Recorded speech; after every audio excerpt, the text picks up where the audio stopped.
والسلام علیک یا نبی اللہ، الصلاۃ والسلام علیک یا رسول اللہ، الصلاۃ والسلام علیک یا حبیب اللہ، الصلاۃ والسلام علیک یا حبیب اللہ، وعلی آلک واصحابک یا نور اللہ، صلی اللہ تعالی علیہ وسلم۔ ہے کلام الہی میں شمس الضحیٰ، تیرے چہرے نور فضا کی قسم، قسم شب تار میں راز یہ تھا کہ حبیب کی زلف گدا کی قسم، تیرے خلق کو ہم نے جمیل کیا، تیرے خلق کو ہم نے عظیم کہا، کوئی غصہ ہوا ہے نہ ہوگا سہا، تیرے خالق کے حسن و ادا کی قسم۔ یہی کہتی ہے بلبل باغ جناں کہ رضا کی طرح کوئی سحر بیان نہیں ہند میں واصف شاہ ہدا، مجھے شوقی طب رضا کی قسم۔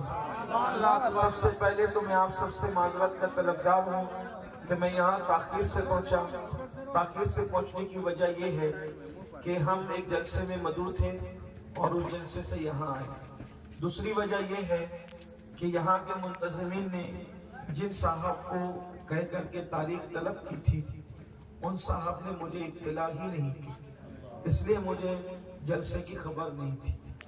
البتہ بعد میں ہمارے حاجی بن محمد صاحب نے یہ فرمایا ہمارے امیر محترم کے حکم سے، اگرچہ آپ کو دعوت نہیں ہے لیکن آپ کا نام ہے تو آپ چلے جائیں۔ میں نے یہاں کے علماء کرام سے پوچھا تو انہوں نے کہا ہم نے دعوت دی تھی لیکن جن صاحب کے ذریعے سے دی گئی تھی انہوں نے اطلاع نہیں پہنچائی۔ بہرحال کچھ بھی غلط فہمی بھی ہے، اس کے لیے آپ کو دیر تک جگنا پڑا، معذرت چاہتے ہیں۔ کوئی بات نہیں، کوئی بات نہیں حضرت، صاحب کی آمد ہماری کافی ہے۔ اتنی رات گئے کوئی خطاب تو ہو نہیں سکتا، البتہ یہ دستار بندی کا پروگرام ہے، یہ دستار بندی کی محفل ہے۔ ماشاءاللہ جامعہ برکاتیہ فیض الرسول، اس کے جو طلبہ ہیں جنہوں نے حفظ کیا ہے، ماشاءاللہ 8 لڑکوں نے قرآن مقدس کو حفظ کیا ہے۔ یہ بات اچھی طرح یاد رکھیے، جتنے بھی انبیاء کرام دنیا میں تشریف لائے، انبیاء کرام کی جو ردائے نبوت تھی، ان کا جو دور نبوت و رسالت تھا وہ محدود تھا۔ وہ گئے، ان کے ساتھ ان کا قانون بھی چلا گیا، وہ گئے ان کے ساتھ ان کی کتابیں بھی چلی گئی، وہ گئے ان کے ساتھ ان کے معجزات بھی چلے گئے، لیکن یہ ہمارے آقا صلی اللہ علیہ وسلم کی شان ہے کہ قیامت تک کا دور اللہ کے رسول کا دور ہے، اور اللہ کے رسول علیہ السلام نے ظاہری طور پہ تو پردہ فرمایا ہے، لیکن حضور علیہ السلام کا معجزہ قرآن کی شکل میں اب تک ہمارے درمیان موجود ہے، اور انشاءاللہ یہ قیامت تک موجود رہے گا۔ سب سے بڑا مسئلہ یہ ہے کہ ہم نے قرآن کو نہیں تھاما، ہم نے موبائل کو تھاما، فلموں کو تھاما، ناولوں کو تھاما، سب کی کتاب پکڑی، رب کی کتاب نہیں پکڑی۔ اور رب کی کتاب میں یہ طاقت ہے، رب کی کتاب میں یہ قوت ہے کہ عرب کے بوریا نشین جو بکریاں چراتے تھے، جب انہوں نے اللہ کی کتاب کو پکڑا اور تھاما اور اپنی زندگی میں شامل کیا، تو اپنی زندگی میں قرآن کو شامل کرنے کی برکت ان کو یوں نصیب ہوئی کہ وہ قیصر و کسریٰ کے تاجدار بنے۔ سبحان اللہ، سبحان اللہ۔ سرکار فاروق اعظم کے دور میں ایک زمانہ ایسا بھی آیا کہ کچھ لوگ، یمن کے لوگ، مالدار لوگ اپنی زکوٰۃ کی رقم لے کر چلے کہ کسی مسلمان غریب کو ڈھونڈے کہ ہم اپنی زکوٰۃ اس کو دے سکیں۔ وہ یمن سے لے کے مدینہ منورہ تک آئے، لیکن ان کو کوئی غریب مسلمان نہیں ملا جو زکوٰۃ کا مستحق تھا کہ وہ اس کو زکوٰۃ دے سکے۔ یہ قرآن تھامنے کی برکت تھی۔ قرآن تھامنے کا مطلب کیا؟ پہلی بات تو قرآن پڑھو، پہلا مرحلہ قرآن تھامنے کا قرآن پڑھو۔ دیکھو جو لوگ مسلمان ہیں قرآن پڑھنا نہیں جانتے، ان کے لیے بزرگان دین نے فرمایا جنہوں نے دنیا میں قرآن پڑھنا نہیں سیکھا، جب وہ قیامت کے دن اٹھیں گے تو اندھے اٹھیں گے، جو دنیا میں اندھا ہے وہ قیامت میں اندھا نہیں ہوگا، لیکن جو دنیا میں قرآن نہیں پڑھا ہوا ہے وہ قیامت کے دن اندھا اٹھے گا۔ اب بتاؤ جو اندھا اٹھے گا وہ جنت میں کیسے جائے گا؟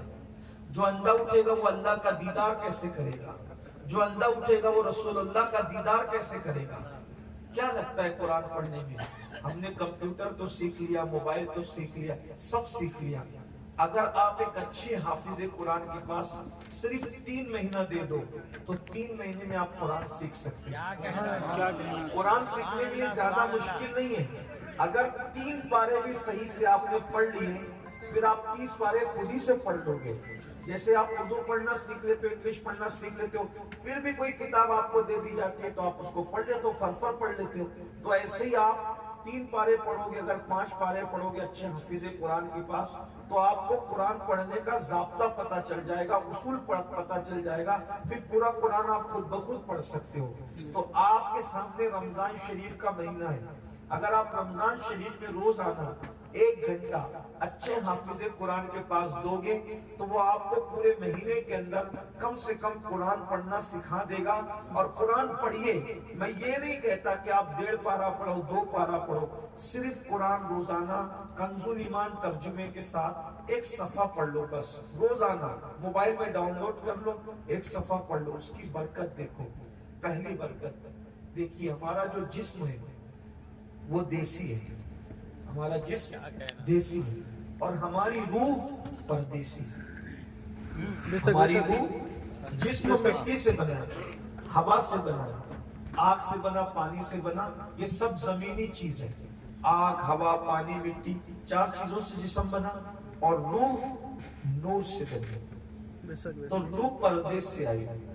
تو اب جو پردیس میں رہتا ہے، جو پردیس میں رہتا ہے وہ بے چین رہتا ہے، جو پردیس میں رہتا ہے وہ بے چین رہتا ہے، جو دیش میں رہتا ہے وہ پرسکون رہتا ہے۔ تو اب یہ جو روح ہے یہ پردیسی ہے، تو یہ جسم میں بے چین رہتی ہے۔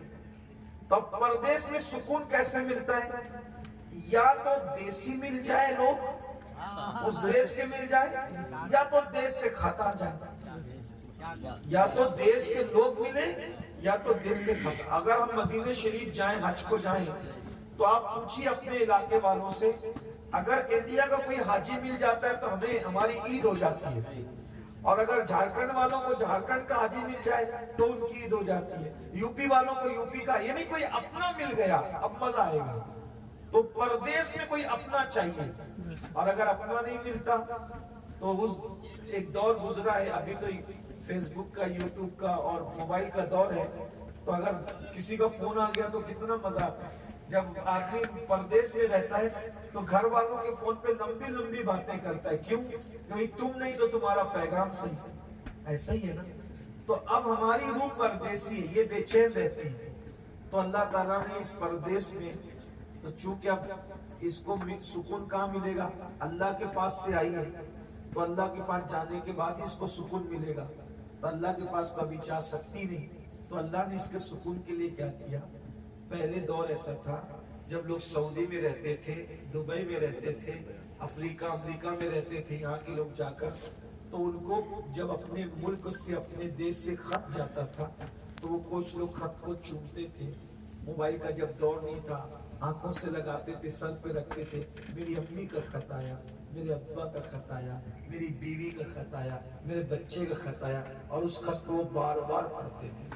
تو دوست نہیں تو دوستوں کا خط، امی نہیں تو امی کا خط، ابا نہیں تو اماں کا خط، اور وہ خط پڑھ پڑھ کے دل کو سکون ملتا تھا۔ وطن سے چٹھی آئی ہے، وطن سے خط آیا ہے، وطن سے خط آیا ہے، بلا تمثیل۔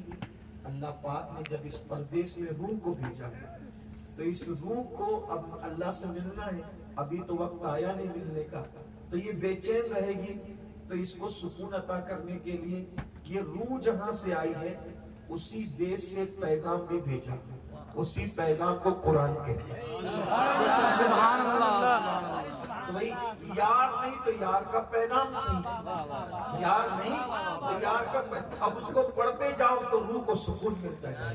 آج لوگ کیا کہتے ہیں کہ ہمیں سکون نہیں ہے، تو آپ تو جہاں کی پردیسی یہ روح ہے، اس پردیس کے پیغام کو آپ پڑھتے ہی نہیں۔ آپ تو صرف سب الجھے ہوئے ہیں، اپنے جو جسم کا دیش ہے اس میں الجھے ہوئے ہیں، لیکن جو روح کا دیش ہے اصل میں جسم کو سکون روح کے سکون کی وجہ سے ملے گا، اور روح کو سکون کہاں سے ملے گا؟ جب اس کے دیش کی بات کرو گے۔ تو اس کے دیش کی بات کیا ہے؟ اس کے دیش کی بات قرآن ہے، اس کے دیش کی بات ذکر اللہ ہے، اس کے دیش کی بات ذکر رسول ہے۔ تو جب آپ اس کے دیش کی بات کرتے ہو تو پھر اس کو سکون ملنے لگتا ہے۔ تو اگر مسلمان سکون چاہتے ہیں تو قرآن کی طرف آئے۔ کیا کتاب ہے یہ قرآن! سبحان اللہ! اس کو دیکھو تو ثواب، اس کو پکڑو تو ثواب، اس پہ انگلی رکھو تو ثواب، اور پھر پڑھو تو ثواب۔ بلکہ اگر ایک حرف پڑھو تو اللہ تعالیٰ ایک حرف پہ 10 نیکی عطا فرماتا ہے، اور پھر وہ حرف آقا ارشاد فرماتے ہیں میں یہ نہیں کہتا کہ الف لام میم ایک حرف ہے، نہیں، آقا فرماتے ہیں الف ایک حرف ہے، لام ایک حرف ہے، میم ایک حرف ہے، یعنی جو الف لام میم پڑھتا ہے اللہ اس کو 30 نیکی عطا فرماتا ہے۔ اور مولا کائنات فرماتے ہیں اگر تم چاہتے ہو کہ اللہ تم سے باتیں کرے تو قرآن پڑھا کرو، اور اگر تم چاہو کہ تم اللہ سے باتیں کرو تو نماز پڑھو۔ کتنی بڑی بات ہے! اللہ تعالیٰ نے ہمارے گھر میں اپنی کتاب، اور پھر قرآن کی شان یہ ہے جیسا قرآن اترا تھا ویسے ہی قرآن ہمارے درمیان موجود ہے۔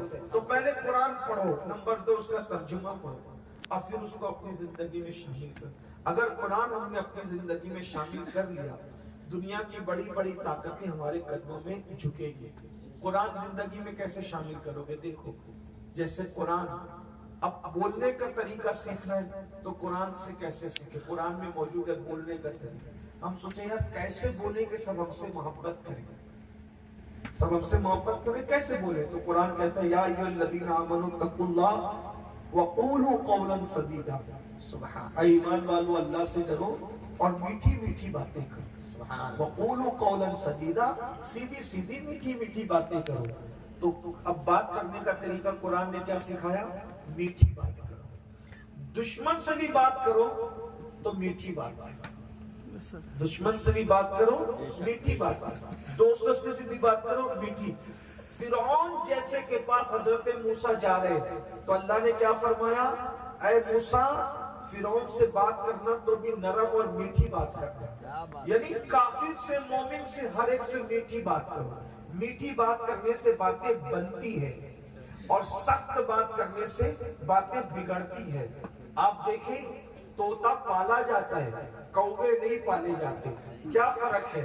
طوطے میں مٹھاس ہے اس کی بولی میں، کوے کے اندر مٹھاس نہیں ہے۔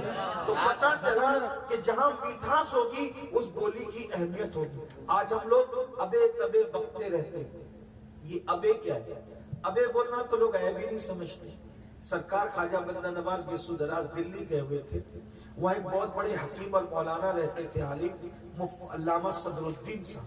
تو وہاں پر وہ حکیم بھی تھے، ایک ہندو آیا، اس کا نام بنو تھا، اس نے دوا لینی چاہیے تو وہ حکیم صاحب نے کہا ابے بنو، ابے بنو۔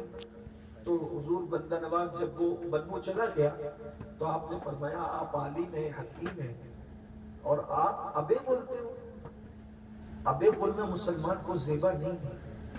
تو انہوں نے اب اپنی سبکی مٹانے کے لیے تو آدمی کوئی نہ کوئی دفاع کرتا ہے، کہا حضرت وہ ہندو تھا، وہ کافر تھا، اس لیے میں نے اس کو ابے بولا۔ تو حضرت نے کیا فرمایا؟ وہ کافر تھا نا، آپ تو مسلمان ہو حضرت، آپ کو ابے بولنے کا کیا؟ دیکھو یہ مذہب ہے، ہمارے مذہب میں ابے بولنے کی بھی اجازت نہیں ہے۔ تو جو مذہب ابے بولنے کی اجازت نہیں دیتا وہ مذہب بیوی کو ماں بہن کی گالی دینے کی اجازت کیسے دیتا؟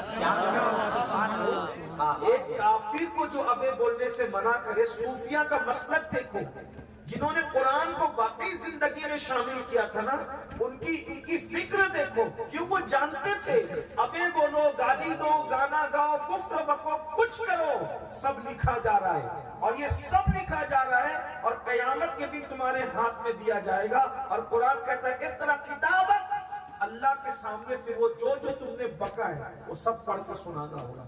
بلاؤ پڑھ کے سنا۔ حضرت عمر بن عبدالعزیز کے بغل میں پھوڑا ہوا، لوگوں نے پوچھا آپ کو کہاں پر پھوڑا ہو گیا؟ بولے ہاتھ کے نیچے۔ توجہ کریں، ہاتھ کے نیچے۔ تو حضرت نے فرمایا ہاتھ کے نیچے، تو لوگوں نے کہا اتنی لمبی بات کیوں کرتے ہیں آپ؟